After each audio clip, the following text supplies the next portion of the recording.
Donc, je me lance. Bonjour à tous. Welcome to all. Je suis Boris Proulx, journaliste au journal Le Devoir. Bienvenue dans cette conférence de presse virtuelle au sujet de cette saison des feux de forêt. On this virtual press conference today, we have online Bill Blair, President of the King's Privy Council, Yves-Duclos, ministre de la Santé du Canada, Julie Dzirovich, Member of Parliament for Davenport, and Dr. Teresa Tam, Chief Public Health Officer of Canada. Après une brève allocution, ils répondront aux questions des médias. Je vais vous donner la parole sur Zoom, donc si vous assistez en ligne à cette conférence de presse, vous pouvez utiliser le bouton « Lever la main » à tout moment et je vous donnerai la parole donc durant la période de questions. So please use the raise hand function at any time during this press conference, and during after in the question period, I'll hand you over the mic. So on that, Minister, you have the floor. Bon après-midi tout le monde. Good afternoon, everyone, and thank you for joining us this afternoon. I'd like to begin my remarks by acknowledging that I am speaking to you today from the traditional territory of the Mississauga and Anishinaabe people. Earlier this morning, we released the most recent wildland fire forecast. And similar to the update that we provided to Canadians in June, this forecast outlines a high likelihood of heightened fire activity through the next 2 months. Drought conditions, when coupled with above normal temperatures across most of the country, means that the risk of fire activity is going to remain very high throughout the majority of the summer. In July, most of Canada, from British Columbia and the north through to the prairies and across the country to Western Labrador, will be at high risk. And as we move into August, while the total area does decrease, especially in Eastern Canada, at-risk areas still are projected to include Western Canada, the North, Ontario, and Western Quebec. As of today, there are 648 wildfires burning, with 339 of those fires designated as currently out of control. To date, there have been 3,415 wildfires nationally, and approximately 8.8 million hectares of land has been burned. Today, 4,578 people remain evacuated across the country, and some Canadians have lost their homes and personal belongings in the fires. Quite apparently, 2023 now carries the unfortunate distinction of being Canada's worst wildfire season on record. And while we have been fortunate in the past few days to see rain in parts of the country, thunderstorms can increase the risk of fire activity due to lightning strikes. And warmer temperatures are also beginning to build at this point right across the country throughout the summer.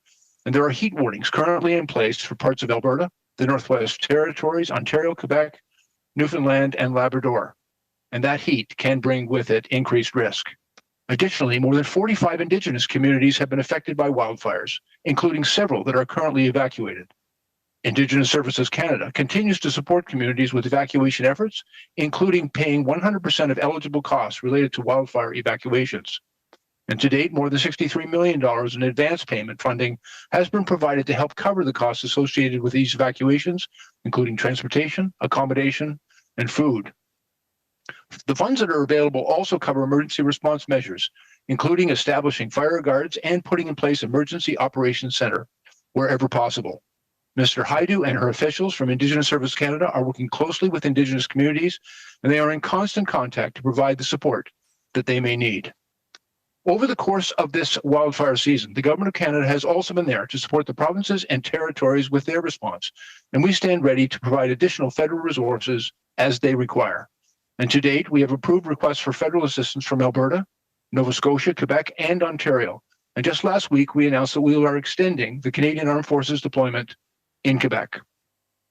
Firefighters and emergency management personnel from across Canada have been doing exceptional work since our season began, and they have also received assistance from many international partners. The Canadian Interagency Forest Fire Centre is working diligently to ensure that the affected regions receive the resources that they need to combat these fires. And this week alone, we have welcomed more firefighters from the United States, Mexico, and South Korea. And this is in addition to support that we have already received from Chile, New Zealand, Costa Rica, Portugal, the European Union, France, South Africa, and Spain. I'd like to take this opportunity to tell all of our international partners who have been instrumental in helping fight these fires to keep Canadians safe. We say thank you.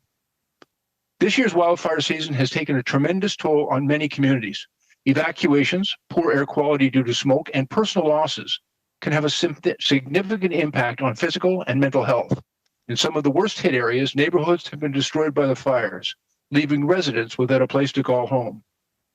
I want to encourage all Canadians in higher risk areas to look out for one another, to follow the guidance of your local authorities, and stay prepared. And while there is serious fire risk in several parts of the country, I want to assure Canadians that there are sufficient resources to respond and to keep Canadians safe. And finally, I'd like to take the opportunity to thank the firefighters, first responders, and all emergency response personnel, community volunteers, and those who have been helped in those communities to help them recover. They're working tirelessly to manage these fires. Their work is critical, and all Canadians are grateful for your work. Thank you very much. Merci beaucoup. And I will now turn the microphone over to my friend and colleague, Minister Duclos. Merci, Bill. Et bonjour à tous et à toutes. Merci de me permettre de m'adresser à vous aujourd'hui avec mes collègues, le ministre Blair, la députée Yves-Duclos et le Dr. Tam.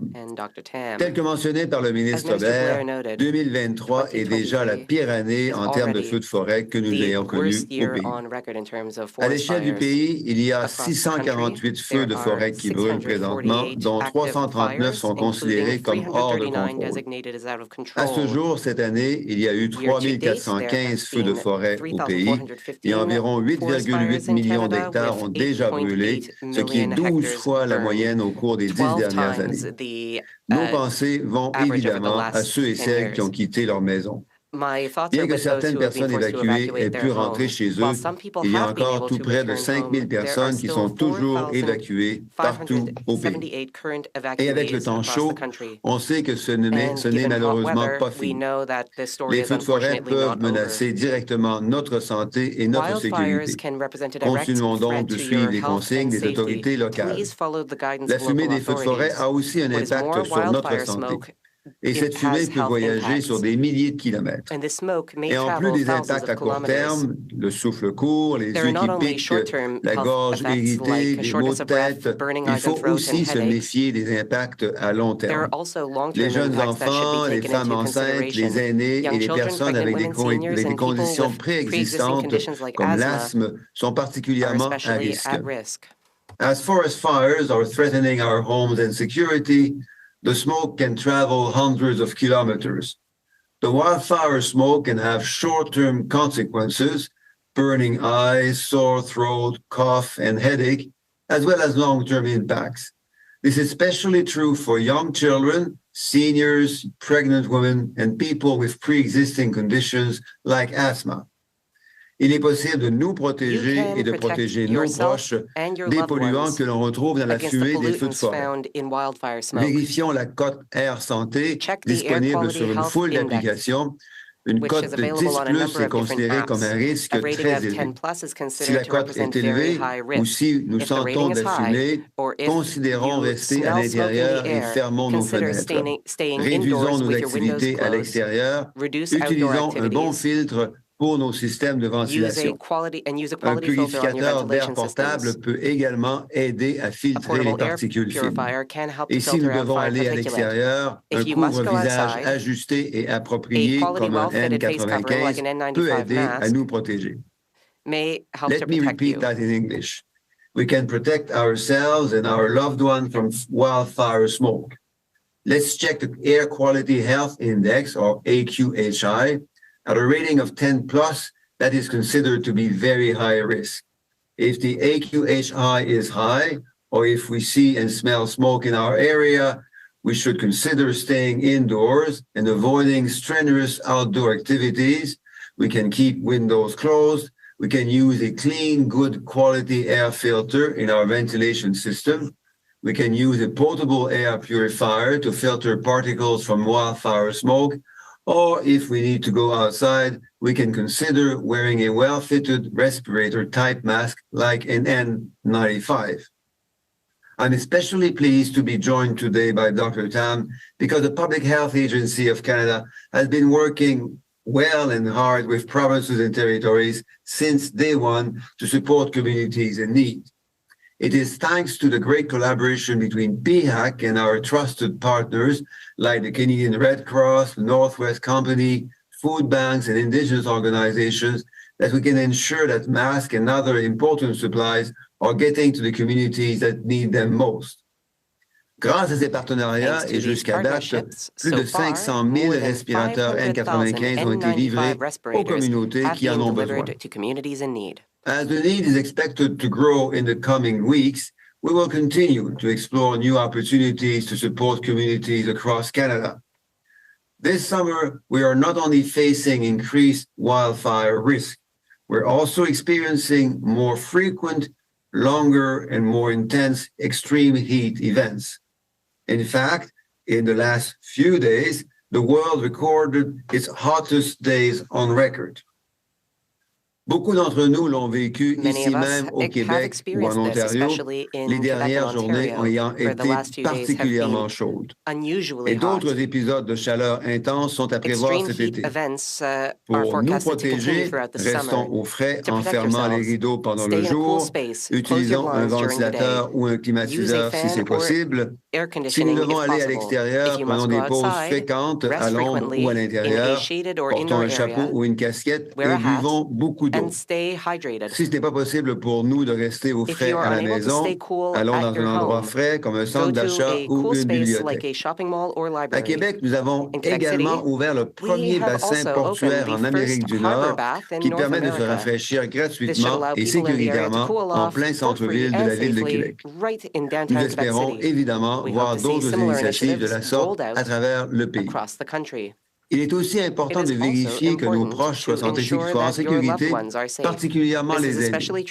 Les aînés se retrouvent trop souvent isolés et sont parfois réticents à demander de l'aide. En ce début de saison de festival, j'invite aussi tout le monde, jeunes et moins jeunes, à redoubler de prudence et à reconnaître les signes d'un coup de chaleur. Cela inclut des maux de tête et des étourdissements. During heat waves, it's also important to protect ourselves and others. Stay cool by closing blinds in our home during the day, using a fan or air conditioning if that is possible and available. If we go outside, taking frequent breaks inside or under the shade, wear a hat and stay hydrated. If we can't stay cool in our home, we can go to a cool area such as a shopping mall or a library. During heat waves, let us also check on our loved ones to make sure they are okay, especially seniors who can be isolated and reluctant to ask for help. En conclusion, les changements climatiques vont continuer d'engendrer davantage de feux de forêt et plus d'épisodes de chaleur extrême et plus de pluies intenses et d'inondations comme celles que nous avons vues récemment à Rivière-Éternité ou ailleurs dans Charlevoix ce printemps, avec malheureusement dans les deux cas des pertes de vie humaines. Nous devons continuer de combattre et de limiter les changements climatiques et nous devons continuer d'adapter nos communautés à cette nouvelle réalité. Before I conclude, let me also thank the firefighters and first responders from Canada and from abroad, as well as community volunteers and neighbors who have been keeping our communities safe during this challenging time. Nous sommes reconnaissants que le Centre interservice des feux de forêt du Canada travaille avec diligence pour s'assurer que les régions touchées reçoivent les ressources dont elles ont besoin pour lutter contre ces feux de forêt. Cette semaine, nous avons accueilli encore plus de pompiers des États-Unis, du Mexique et de la Corée du Sud. Merci énormément de votre appui. We are stronger together, and with this season just beginning, let us stay prudent and safe and take steps to protect ourselves and others. Thank you. Et je passe maintenant la parole à la Dr. Tam. Bonjour à tous et à tous. Je m'adresse à vous depuis Ottawa sur le territoire traditionnel non cédé du peuple algonquin Anishinaabe. Nous sommes témoins cet été des effets des changements climatiques alors que le Canada continue d'être touché par les événements climatiques plus intenses et fréquents. De nombreuses régions et communautés partout au Canada luttent contre les effets des canicules, des feux de forêt, des inondations et des tempêtes intenses, et parfois de tous ces événements à la fois. La chaleur extrême présente un risque grave pour la santé. Les maladies causées par la chaleur peuvent rapidement vous toucher et entraîner des problèmes de santé à long terme, voire la mort. En 2021, en Colombie-Britannique, plus de 600 personnes ont perdu la vie pour cette raison. Peu importe où vous habitez au Canada, vous devez être conscient des enjeux que les feux de forêt et la chaleur extrême peuvent présenter pour votre santé et prendre des mesures pour vous protéger, vous et vos proches. Prepare for the heat by checking your local forecasts and alerts so you know when to take extra care. Wear loose-fitting, light-colored clothing made of breathable fabric and stay hydrated. To reduce your exposure to the combination of wildfire, smoke, and extreme heat, limit the time you spend outdoors. If possible, spend at least a few hours each day in a cool place with clean air. This could be your home or a place in your community, like a library or community center. Pay close attention to how you and those around you are feeling. If you feel unwell during hot weather, move to a cool place and drink liquids. Remember, water is best. Take cool showers or baths until you feel refreshed. Heat stroke, a severe form of heat illness, is a medical emergency. Symptoms can include a high body temperature, confusion and lack of coordination, dizziness or fainting, and a lack of sweating with very hot red skin. Should you or a loved one experience these symptoms, call 911 or your local emergency number immediately. Although extreme heat can affect everyone, older adults, infants, and younger children, people with chronic illnesses, including mental illness, and people who work outdoors or exercise outdoors are most vulnerable. In addition, if the air quality is poor, or if you see or smell smoke, you can reduce smoke exposure by staying inside with doors and windows closed, but keep cool. Being too hot poses more risk than breathing smoke for most people. If you do not have air conditioning and it's too warm to stay inside with the windows closed, seek out a local cooling or clean airspace. If you must spend time outside, consider using a well-fitted respirator-type mask like an N95 to reduce exposure to the fine particles from wildfire smoke. Check in on neighbors, families, and friends who are alone, especially those who are elderly, chronically ill, or have disabilities, in case they need help. While heat illnesses are serious, the good news is they can be prevented. Prenez des nouvelles de vos voisins, de votre famille et de vos amis qui vivent seuls, surtout ceux qui sont âgés, qui souffrent d'une maladie chronique et qui ont un handicap au cas où ils auraient besoin d'aide. Les maladies causées par la chaleur sont graves, mais elles peuvent être évitées. Thank you. Merci. Miigwech. I will now turn it over to Member of Parliament, Sarowitz, to give some remarks.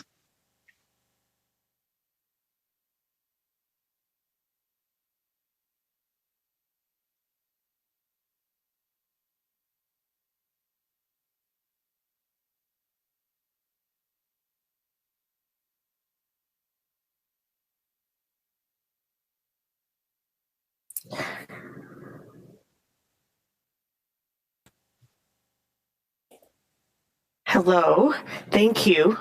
I want to begin by acknowledging that I am joining you from Toronto, the traditional territory of many nations, including the Mississaugas of the Credit, the Anishinaabe, the Chippewa, the Haudenosaunee, and the Wendat people. And it's a real pleasure for me to be here at this press conference with Minister Blair, Minister Yves-Duclos, and with our Chief Medical Officer of Health, Dr. Theresa Tam. My colleagues have already provided a full overview of the current situation and the latest forecasting, but let me reiterate this fact. This wildfire season has been a record-breaking challenge, and it appears that we will continue to see heightened risk of wildland fire across Canada in the near future. This is a risk for all Canadians, those impacted by wildfires directly, as well as those in cities across the country, like here in Toronto, which at various points in time have experienced significant wildfire smoke. We have taken action and are working towards training 1,000 new firefighters.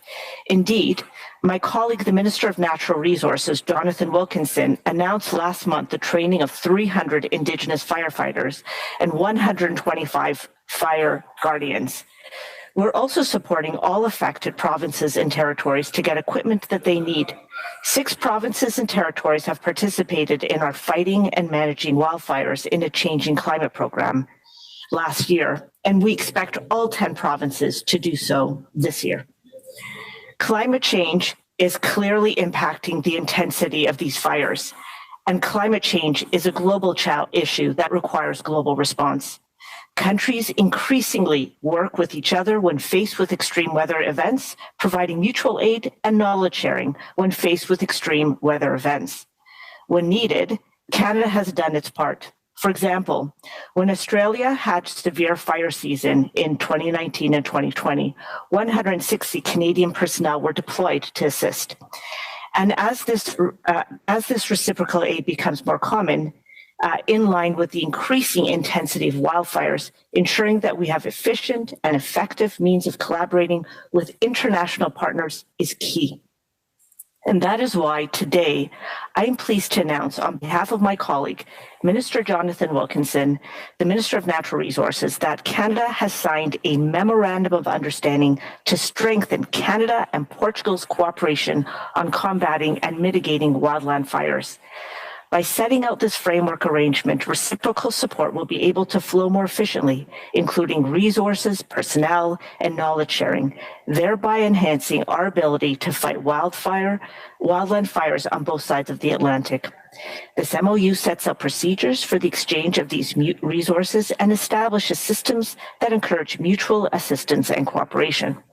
As Portugal is recognized internationally by the Organization of Economic Cooperation and Development as a leader in wildlife fire management, transformation, and innovation, this MOU will provide an increased knowledge sharing, including the potential to accelerate training and technology transfer, science, and prevention strategies. Indeed, 140 Portuguese firefighters and other personnel have already served in Canada this year, and I know that there's more to come. As the proud member of Parliament of the riding with the largest Portuguese population in Canada, I want to thank the Portuguese government, Portuguese firefighters, and all those who have come to Canada for their incredible work and for all their help on the front lines. In the past, wildland fire resources sharing was impromptu and reactive to the needs of the moment. This Memorandum of Understanding will provide the governments of Canada and Portugal the clarity that we need to better fight this wildfire season and for seasons to come. And this is not our only international arrangement. As Minister Blair mentioned earlier, last month, Minister Wilkinson signed a similar MOU with the United States, and we have similar established arrangements with Mexico, South Africa, New Zealand, Australia, and others to ensure reciprocal support. We are continuing to work with our international partners to sign more MOUs so that when countries need a helping hand, the international community is there to assist. In the face of the most severe wildfire season in history, our top priority will always be in keeping Canadians safe. This arrangement with the Portuguese Republic and others like it will ensure effective cooperation on both sides of the Atlantic, advancing our joint efforts to protect livelihoods and communities from intense wildfires. Thank you. Merci. Je crois que c'est maintenant la période de questions. So please, if you have a question and you're attending on Zoom, please use the raise hand function at this moment and I'll hand you over the floor. Première question, Émilie Bergeron de la Presse canadienne. Émilie Bergeron from la Presse canadienne. Oui. Bonjour, ma question est pour M. Duclos. Le Québec et la province, c'est ce qu'on nous a dit du côté de Ressources naturelles Canada, le Québec est la province la plus touchée au niveau des hectares brûlés jusqu'à présent. Donc, est-ce que le gouvernement du Canada est prêt à aider, par exemple, l'industrie forestière du Québec et à fournir une aide pour les entreprises dans les régions particulièrement touchées du Québec, businesses in the region that have been affected by Merci the pour la fires. question. Effectivement, au Québec, un peu moins en fait, un peu moins qu'ailleurs au Canada dans les dernières années, certainement par rapport à l'ouest du pays. On n'a pas autant senti les effets des changements climatiques en matière de feux de forêt, d'inondations, mais 2023 est effectivement très différent. Et ici à Québec, c'est très proche, c'est à Baie-Saint-Paul, la Rivière-Éternité et tout le nord du Québec qu'on voit que les choses sont critiques. Et ce qui fait en sorte que la réaction du gouvernement canadien devait au départ être une réaction de secours. C'est venu par la Croix-Rouge, par la garde côtière, par les forces armées. M.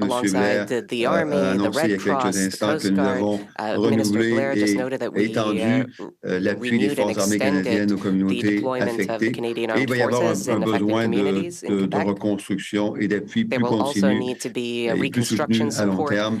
C'est sur cette base qu'on va travailler avec le gouvernement du Québec et les municipalités concernées. Ça relève évidemment de mon collègue Jonathan Wilkinson et d'autres collègues au sein du gouvernement, mais je sais que, comme Québécois, qui sont très attentifs aux besoins de nos communautés, et on peut compter sur eux pour faire le suivi. J'irai sur un autre sujet pour ma question de suivi. Donc, le Conseil de la Fédération se réunira la semaine prochaine. Au niveau de l'augmentation des transferts en santé, ils avaient dit, les premiers ministres, que c'était bon, ils ont accepté votre offre. Ils ont signé des ententes pour la plupart sauf le Québec au niveau bilatéral. Mais ils ont aussi dit que c'était insuffisant à long terme pour s'attaquer aux défis en santé. Donc, est-ce que le fédéral va être ouvert à discuter d'une augmentation autre que ce qui a été annoncé? Deux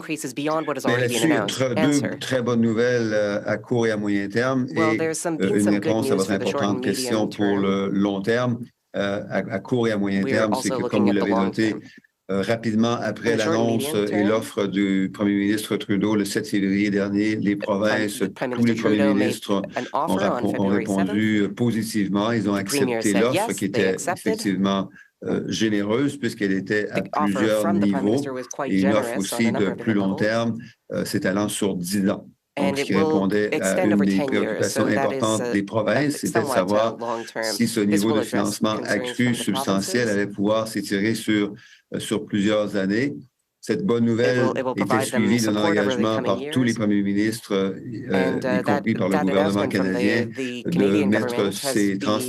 de traduire ces dollars en actions concrètes, en résultats concrets pour les travailleurs et pour les patients. Le travail progresse bien. Aujourd'hui, les gens ont pu noter que le gouvernement du territoire du Nord-Ouest et le gouvernement du Yukon ont fait part de leur accord de principe formel, suite évidemment à l'annonce rapide que les premiers ministres de ces deux territoires ont pu faire dès le 13 février.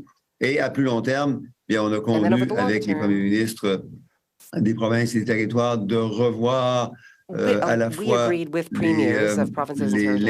du financement actuel sur les progrès futurs et toute autre modalité qui devrait être changée autour de 2025-2026, à partir du moment auquel les premiers plans d'action de 3 ans auront été complétés. Donc, on travaille présentement sur les plans d'action de 3 ans 2023-2026 sur essentiellement le premier tiers des investissements sur 10 ans. Et donc, en environ 3 ou 4 ans, par conséquent, on va pouvoir constater quels auront été les effets bénéfiques de ces investissements additionnels du gouvernement canadien et voir de quelle manière réaménager à la fois les investissements et les actions futures à plus long terme. Merci. Next question, Victoria Isri, Global News. Good afternoon. My question is for Dr. Tam. Has there been an increase in ER visits in hospitals across the country given the poor air quality and heat waves we're seeing right now in Ontario and Quebec?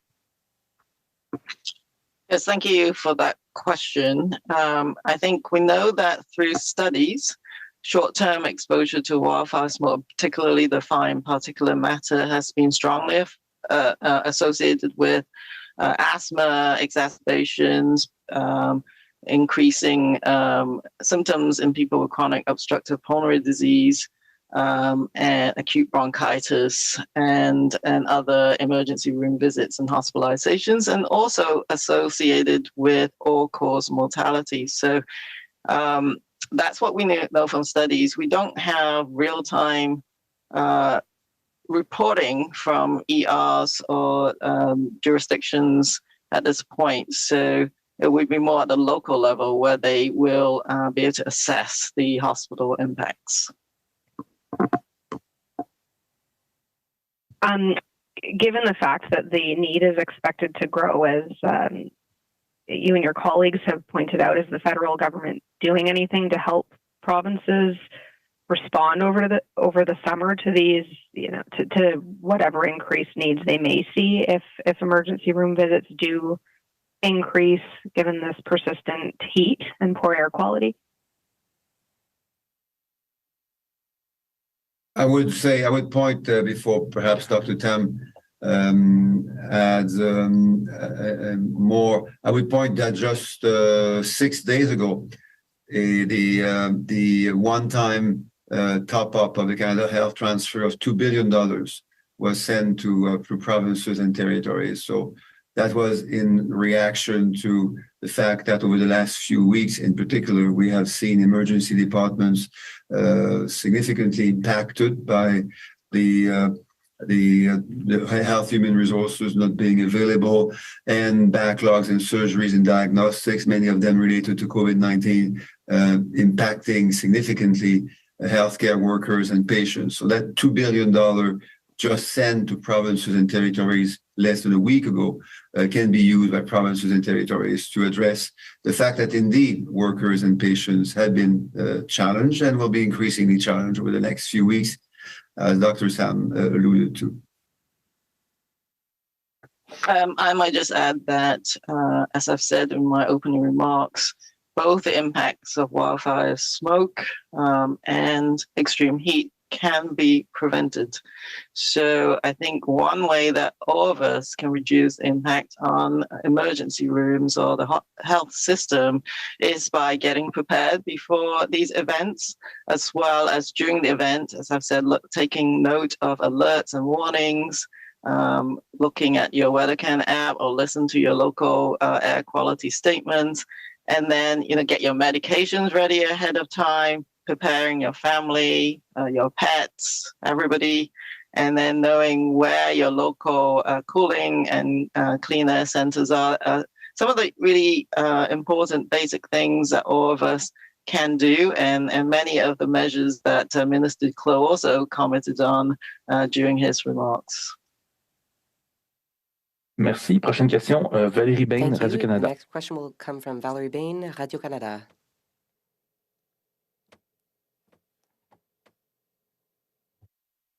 Excusez-moi. La question pour le ministre Duclos. Quelles sont vos impressions générales de la situation actuelle, considérant que vous l'avez tous mentionné, qu'on est à une période historique, que ça ne semble pas vouloir ralentir? Vous réagissez comment lorsque vous voyez ça, qu'à chaque fois qu'on a une mise à jour, les choses ne semblent pas s'améliorer sur un plan global? Mais effectivement, la situation est critique. On a déjà noté que par rapport à la moyenne annuelle des 10 dernières années, nous sommes en ce moment à un niveau de feux de forêt à peu près 12 fois plus élevé que ce qui est normalement connu. En plus, au Québec, la situation, comme on l'a mentionné aussi il y a quelques instants, est particulièrement rare et grave. Ce sont généralement les provinces de l'Ouest qui connaissent des épisodes de feux de forêt intenses et des impacts sur la santé humaine par l'impact sur la qualité de l'air. Ce sont surtout ces provinces qui, au cours des dernières années, des dernières décennies, ont vécu ces événements. Mais maintenant, au Québec, on sait ce que ça représente d'avoir des feux de forêt importants et d'avoir des impacts en matière de qualité de l'air en milieu urbain. Alors, ce que ça veut dire, c'est deux choses. La première, c'est que l'on peut prévenir les effets aggravants et malheureusement encore plus troublants des changements climatiques au cours des prochaines années en continuant d'investir pour réduire l'impact de la pollution humaine sur notre milieu naturel. Ça passe par toute une mesure que les gens connaissent bien maintenant, investir pour réduire la consommation de l'énergie, pour faire en sorte que cette énergie qui doit être consommée soit davantage propre, en investissant dans les transports collectifs et actifs, en isolant davantage nos maisons, en changeant les comportements des gens et en rendant la production industrielle plus propre. Mais ça permet aussi, ça nous amène aussi en deuxième lieu à faire ce que la Dr Tam nous invite à faire, c'est-à-dire que, étant donné que certains de ces effets des changements climatiques vont continuer à durer au cours des prochaines années, les activités préventives qui nous protègent et qui protègent les autres sont des activités que l'on peut aussi utiliser pour, lorsque ces événements se produisent, pour éviter les effets à court terme et les effets à plus long terme d'une mauvaise qualité de l'air, par exemple. En fait, ma question était plus sur le plan humain. Vous réagissez comment à tout ce que vous voyez? Puis vous dites quoi à tous ces gens qui, depuis le début de l'été, vivent beaucoup de stress, qui sont déplacés? C'est plus là où je m'en allais avec ma question. Ça nous touche profondément, ça nous affecte beaucoup. On connaît presque tous et toutes quelqu'un, une famille ou même une communauté qui vit beaucoup de stress, parce que le stress est effectivement le bon terme, le stress mental, le stress physique, l'évacuation, les déménagements, les retours, on déménage à nouveau. Tout ça, c'est du stress physique qui peut être particulièrement difficile à vivre pour les personnes plus vulnérables. Et c'est aussi beaucoup de soucis, beaucoup de stress mental. On a des difficultés à ne pas penser à tous ses amis ou toutes ses connaissances qui habitent dans des endroits qui sont lourdement impactés par les feux de forêt et la qualité de l'air. Ici, près de Québec, c'est proche, c'est à Baie-Saint-Paul, c'est à Rivière-Éternité, c'est au Lac-Saint-Jean, où des communautés, beaucoup de gens ont été malheureusement bouleversés par ce qui s'est passé au cours des dernières semaines. Et on va continuer d'être avec eux au cours des prochaines semaines parce qu'on sait que la situation risque malheureusement de ne pas s'améliorer. Et on va continuer d'être là les uns pour les autres. Merci. Next up, Judy Twin, c'est Ivy. Thank you for taking my question. I'd like to ask Mr. Blair, given that this is a record wildfire season, do we have a sense of just how much money, resources we have spent compared to the previous record-setting season? How much over are we? And, whether or not that plays into how we respond to any issues? Yeah, thank you very much, Judy. And to be quite frank, we have not yet had the opportunity, working with our provincial territorial partners who do the lion's share of the work in fighting these fires, been able to put a precise cost at this point in time on the response. But it has been an extraordinary response in response to an extraordinary situation. And so we've been able to deploy significant additional firefighting resources, as you've already heard. I won't reiterate about the number of international resources that have been brought in, close to 2,000 people currently deployed from international deployments. And the provinces have been working very hard on this. I wanted to I know we've said that the situation has been unprecedented and the worst season on record, and the forecast for the coming months is also quite challenging, and it certainly is. But I think there is also some reason from optimism. And for example, in Quebec, we've been monitoring the situation in Quebec very, very carefully. The weather forecast for the next 2 weeks actually appears to provide significant relief to most areas of Quebec. And I would characterize the current situation in Quebec as an example, as being, although very challenging, well managed by the Quebec authorities with the support that they have received both internationally and from the federal government, the Canadian Armed Forces, for an example. There is a program in place that enables the federal government to provide financial assistance through our disaster financial assistance arrangement to all the provinces and territories who are significantly impacted by these type of weather-related emergencies and disasters. There are funds available to assist with the firefighting costs of certain eligible costs with respect to the fighting of the fire itself, and also there are eligible expenses for provinces and territories to make submission for reimbursement of costs associated to recovery of damaged homes, businesses, and critical infrastructure. We'll be working closely with the provinces and territories to determine exactly what that cost is. But those systems are well understood. The disaster financial assistance arrangement has been in place for 50 years. Eligibility requirements are well understood. Certainly, I believe the cost of this one will be as high as this event has been extreme in its impact across the country. But at the same time, most of the fires have been taking place in remote communities. And just as an example, we had over 4,000 people in Quebec that were evacuated from their communities. Those evacuation orders have now been lifted. People are being able to be repatriated to their homes. There are still some impacts on critical infrastructure and highways, but it's being exceptionally well managed by the provincial authorities with the support they're receiving from the federal government and from international partners. And so we certainly want to make sure that Canadians understand that this is an extremely challenging event right across the country, and in certain parts of the country even more challenging. But the work that has been going on between the provinces and territories, the federal government, and our international partners, I also want to assure Canadians that the situation is being very well managed by our provincial and territorial authorities with the supports that they've been receiving. And as we then tally up the bill for fighting the fires and also recovering from these costs, the federal government will be there to support the provinces and territories and Canadians right across the country who've been impacted by these fires, as we have been there for them during the evacuations and in helping to assist with the firefighting itself. We'll also be there for them as we recover from these events. This is a two-pronged follow-up question, if I can take that liberty. First of all, if you can give me a sense of whether or not any firefighters have been injured or civilians during this time. We don't really have a sense on a broad scale what those numbers are nationally. Yeah, thank you for that. And to the best of my knowledge, that there was one firefighter who was fairly seriously injured in Alberta fighting fires. There's also been, in relation to other weather-related events, two firefighters in the Saguenay region, for example, lost their lives in response to a flooding situation. To the best of my information, no Canadians have been seriously injured in these fires. There's been a significant damage, obviously, to communities and to private property, but there has been no loss of life directly related to these fires. And I think that's a testament to the incredible professionalism of our wildfire resources, firefighting resources right across the country, the training and equipment that they use. They have been able to protect life and limb, which is our first responsibility. And then they're also doing exceptional work. I've seen extraordinary pictures of the fires in Nova Scotia, for example, where the fires burned right up to the edge of a private residence, and firefighters were able to save that residence. Now, they haven't been able to save every property, but they've done extraordinary work, and they've been able to protect Canadians throughout this very difficult event.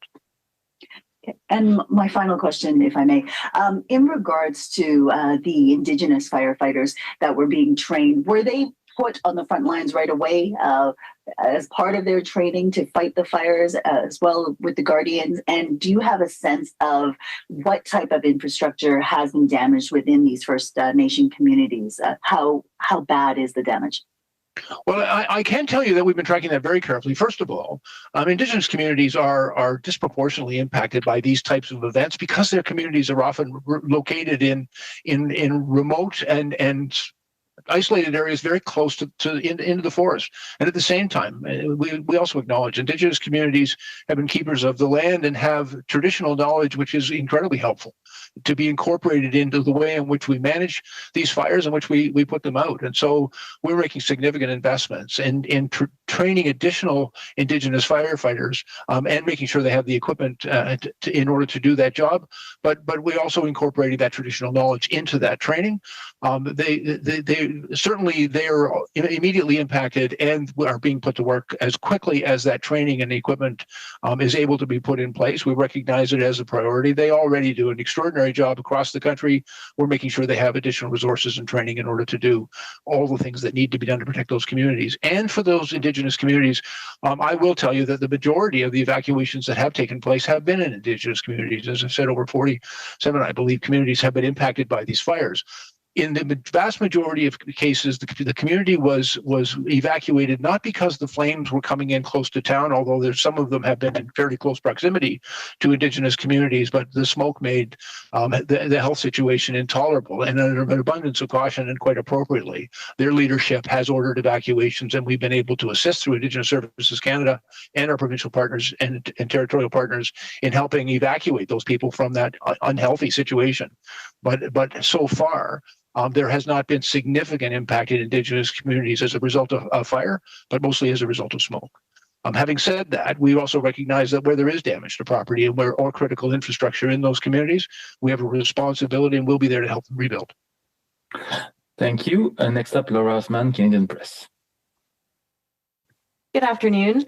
Thanks for taking our questions. My questions are for Minister Duclos about these territories that have joined the health accords. I'm wondering if you can explain what the breakthrough was in those negotiations that led those territories to sign on, and what is holding up Quebec?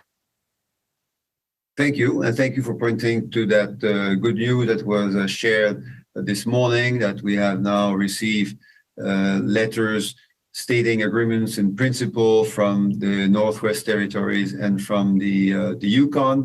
That great news is obviously supportive of the other great news that we were able to share in February, when all premiers agreed formally and in public with the offer that had been made by the Prime Minister. Since then, with territorial health ministers, we had a number of conversations because for two reasons. First, the healthcare needs in the territories are significant, and second, the cost of serving these needs is also very significant for all sorts of obvious reasons. The fact that communities are remote in many cases, and the cost of hiring workers is larger, and there are many Indigenous communities in the territories who have been underserved from a healthcare perspective over the years. So that explained why it took a little longer for an official letter of agreement in principle to be shared and sent by those territories. We look forward to receiving the next one, the one from Nunavut, quite soon, which will then lead the three territories to write and share action plans. Now, for Quebec, Premier Legault on February the 13th said publicly that he was in agreement with the offer that had been made by Prime Minister Trudeau a week earlier.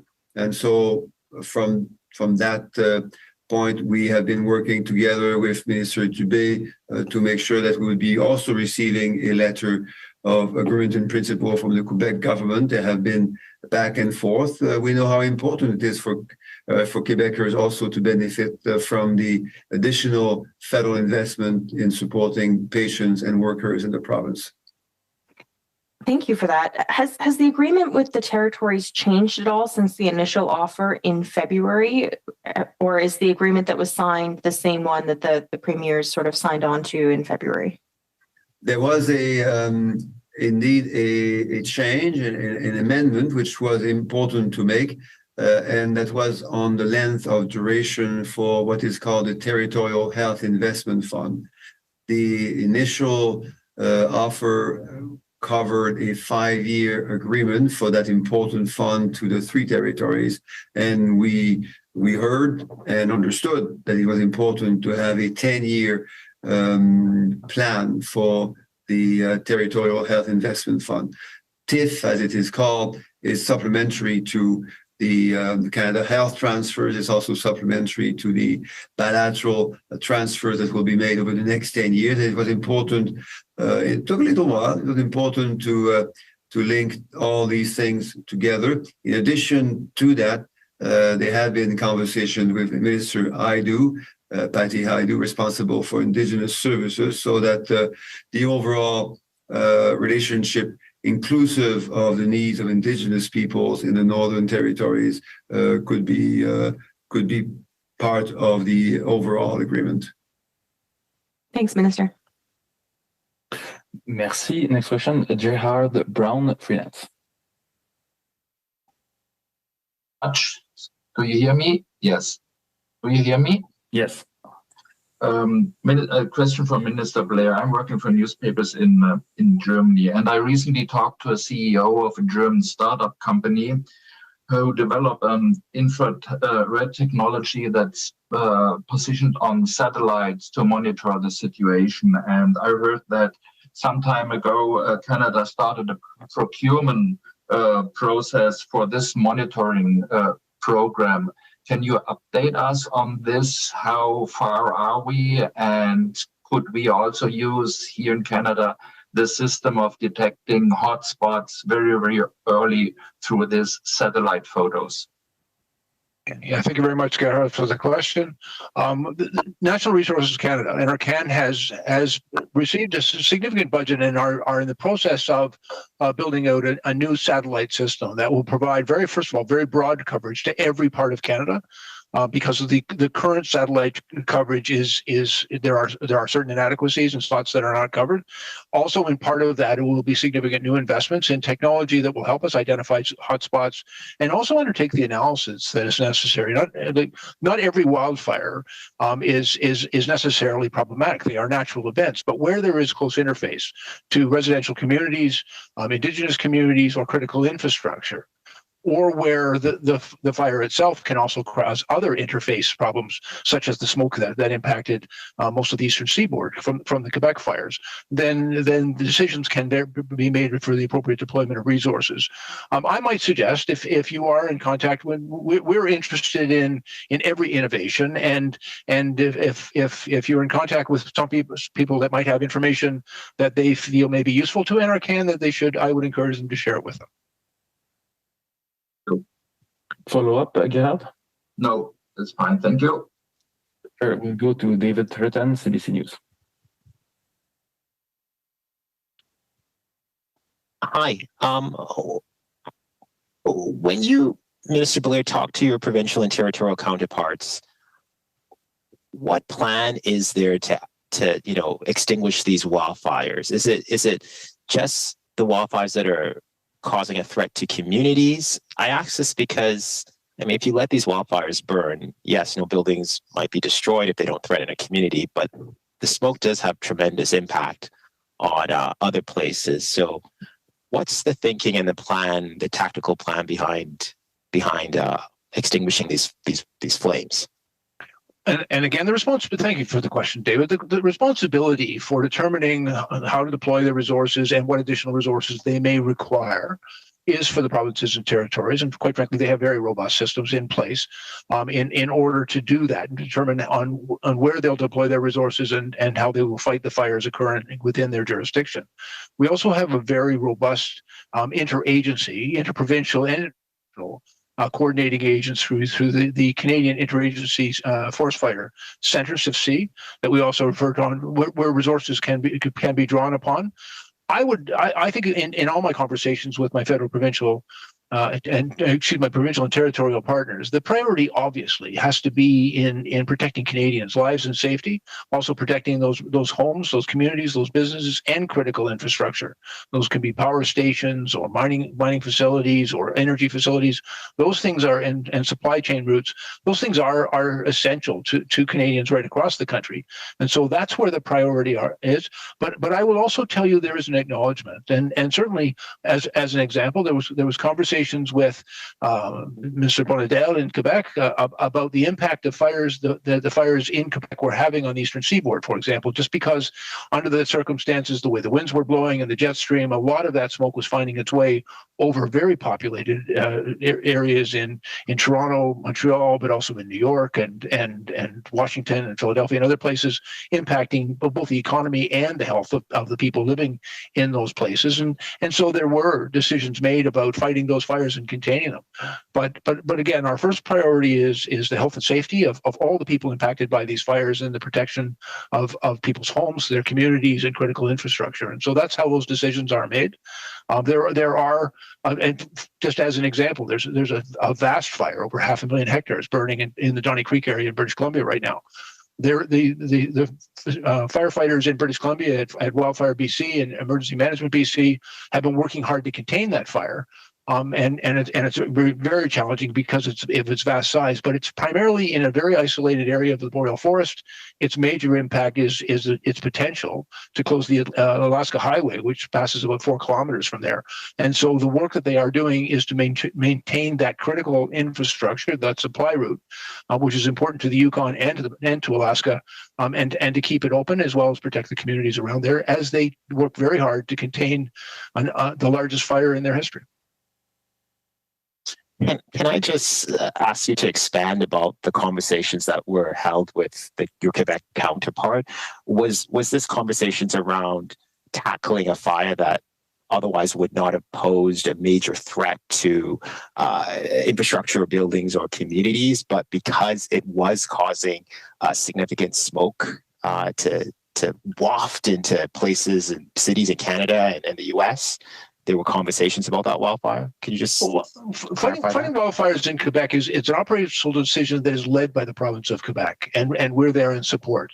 But they recognize obviously the impact that the smoke from those fires was having. We refer to it as interface. Interface can be when the fire comes in close to a community and threatens homes and people, but it can also be impacted. And we're seeing that interface as a result of smoke impacting on communities. That smoke from those fires was impacting Montreal, Toronto, Ottawa quite significantly, but it also extended south of the border. The smoke doesn't respect our borders, and it was impacting on literally tens of millions of people. And so, again, it's an operational decision on how they fight their fires. And my job is to support the province of Quebec. But Mr. Bonazell and the province of Quebec were very mindful of the impact that their fires were having on so many people. And they, sought additional resources. And we were very fortunate because the Prime Minister spoke to the President. I had the opportunity to speak to the administrator of FEMA. Our interagency organization, CIFC, was in contact with their American counterparts. We were able to obtain additional help and resources very quickly from them and other supports. But the operational decisions on fighting fires in Quebec is Quebec's responsibility. Our job is to support them in every way necessary. They asked for that support, and we said yes immediately. Thank you. This press conference is almost done, but I see that hands are back up again. So I'll take the few minutes just for a quick follow-up. Émilie Bergeron, rapidement, une dernière question. One quick final question. Oui, Monsieur Duclos, j'aimerais vous entendre en français sur pourquoi le Québec n'a pas encore signé d'entente bilatérale en santé. Vous avez mentionné que ça fait depuis le 13 février. Je crois que Monsieur Legault a dit publiquement qu'il était d'accord avec l'offre. Alors, pourquoi depuis le 13 février, on n'a toujours pas d'entente signée? Ça fait plusieurs mois déjà. Je dirais que c'est une combinaison d'une bonne nouvelle et d'une hâte. La bonne nouvelle, c'est que le premier ministre Legault, rapidement après la rencontre du 7 février, je crois que c'était le 13 février, avait publiquement et en solidarité avec les autres premiers ministres accepté l'offre qui avait été faite par le premier ministre Trudeau et s'engageait donc à faire le suivi avec M. Dubé pour que les plans d'action et que le suivi puisse être développé et apporté. La hâte, c'est évidemment que, comme tous les autres Canadiens ici au Québec, les patients et les travailleurs ont besoin de ces investissements fédéraux additionnels. On a donc hâte de voir de quelle manière le gouvernement du Québec va vouloir utiliser ces fonds additionnels du gouvernement fédéral pour investir davantage en appui aux travailleurs et donc, par conséquent, en appui aux besoins importants des patients partout dans la province. Merci, Gerard. I see that you have another question.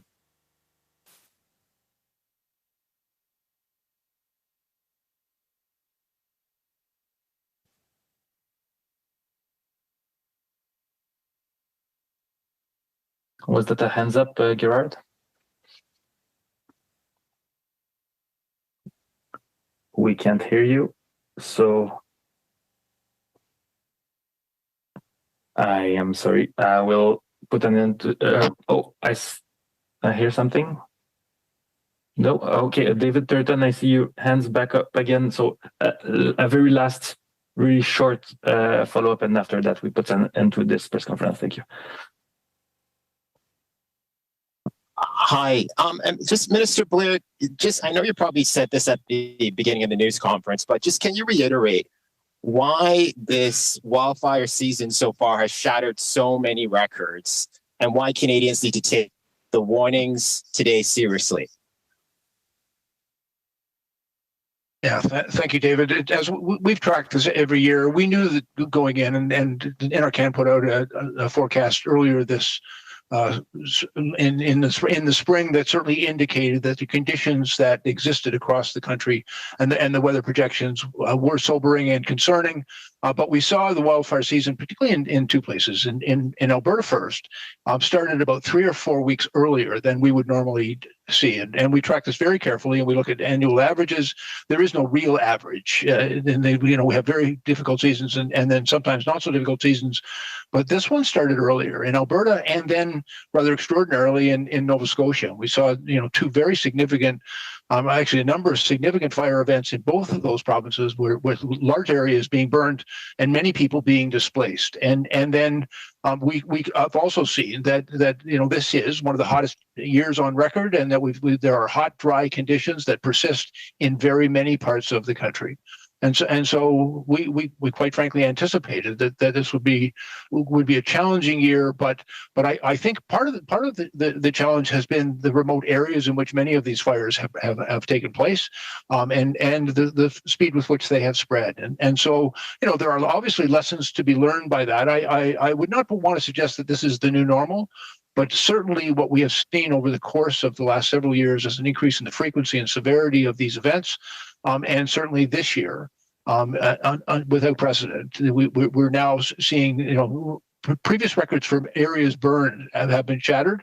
We've had very serious fire seasons in the past, but this one, just by sheer volume, exceeds our historic experience. And so I think that it does therefore necessitate that, given the difficult conditions, the concerning conditions that persist right across many parts of the country, that we think it's very important that Canadians be aware of their risk, that they take the steps that are necessary to prepare and to plan in order to mitigate and those risks, and as well that because it's not just simply when the flames might burn close to your community, but when that smoke from other fires in other parts of the country comes into your community, we think it's very important that Canadians have a good understanding of their risks, and the advice that they've received today, I think, will be very helpful in helping them make the right decisions in order to protect themselves and their families and to respond to this very difficult situation, as our officials right across the country, firefighters, emergency management personnel, our provincial partners, and our international partners are all working so hard in order to contain and to manage these unprecedented fires. And at the same time, we want to make sure that Canadians remain safe. Thank you very much. Merci beaucoup d'être présent à this press conference. Passez une belle journée. Au revoir.